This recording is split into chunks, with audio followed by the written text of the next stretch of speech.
Assalamualaikum warahmatullahi wabarakatuh.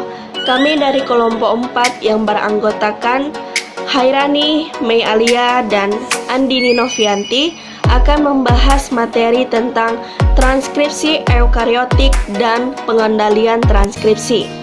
Pembahasan yang pertama yaitu transkripsi DNA pada sel eukariotik.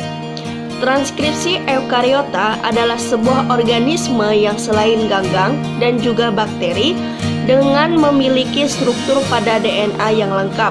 Hal ini disebabkan adanya ukuran dari dalam sel yang panjang. Selanjutnya yaitu tahap transkripsi pada eukariotik dibagi menjadi 3 tahap. Yang pertama, inisiasi.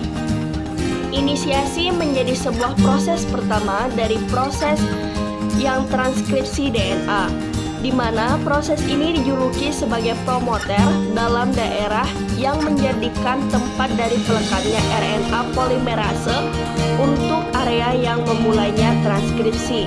Kedua, elongasi. Elongasi adalah salah satu proses jalinan rantai DNA ganda yang terbuka. Pada proses ini akan membuat RNA bertumbuh memanjang karena adanya pasangan basa dari nitrogen DNA yang akan terbentuk. Yang ketiga yaitu terminasi. Untuk proses yang paling terakhir dari jalannya transkripsi DNA adalah terminasi, di mana sebuah untaian dari RNA bisa berakhir pada area terminator. Selanjutnya akan dibahas oleh Hairani. Assalamualaikum warahmatullahi wabarakatuh. Perkenalkan, nama saya Hairani. Di sini saya akan menjelaskan materi sambungan dari pengendalian transkripsi. Sintesis RNA dipercepat reaksinya oleh enzim RNA polimerase. Transkripsi dimulai ketika enzim tersebut berinteraksi dengan suatu daerah khusus berlokasi di pangkal suatu gen. Daerah khusus ini disebut promotor. Dari titik ini, enzim RNA polimerase bergerak sepanjang rantai cetakan, mensintesis RNA sampai mencapai suatu urutan pengakhiran atau terminator. Arah transkripsi bergerak dari ujung 5 aksen ke ujung 3 aksen RNA polimerase.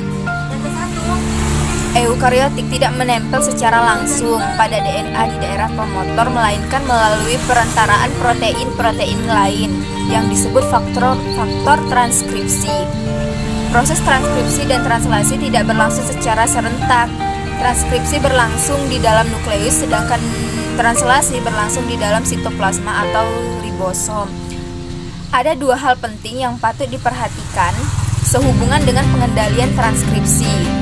Yang pertama, bagaimana RNA polimerase menemukan daerah promotor dan protein-protein lain melakukan pengikatan spesifik dengan urutan tertentu basa nukleotida di daerah promotor. Assalamualaikum warahmatullahi wabarakatuh. Saya Andini Novianti. Di sini saya akan melanjutkan pembahasan dari Hairani. Yang kedua, bagaimana protein-protein regulator berinteraksi dengan RNA polimerase dan dengan protein pengatur yang lain untuk mengaktifkan atau meresepsi tahapan-tahapan spesifik dalam pengawalan, pemanjangan, dan pengakhiran dari tahapan-tahapan transkripsi. Kemudian ada elemen-elemen regulator. Yang pertama, promoter. Ini merupakan tempat tertentu pada molekul DNA yang mempunyai urutan basa spesifik untuk pengikatan RNA polimerase dan inisiasi transkripsi. Promoter yang berbeda akan dikenali oleh faktor sigma RNA polimerase yang berbeda pula. Yang kedua, enhancer. Ini dapat menstimulasi suatu gen melalui protein yang melekat pada elemen tersebut. Enhancer dapat meningkatkan transkripsi hanya dalam kondisi tertentu, seperti misalnya ketika ada hormon. Yang ketiga, silencer. Fungsinya mengikat protein dan menghambat transkripsi. Yang keempat, response elemen, yaitu sisi pengenalan dari faktor transkripsi tertentu. Umumnya terletak dalam 1 KB dari transcriptional stand site. Dari kelompok kami, mohon maaf apabila ada kesalahan.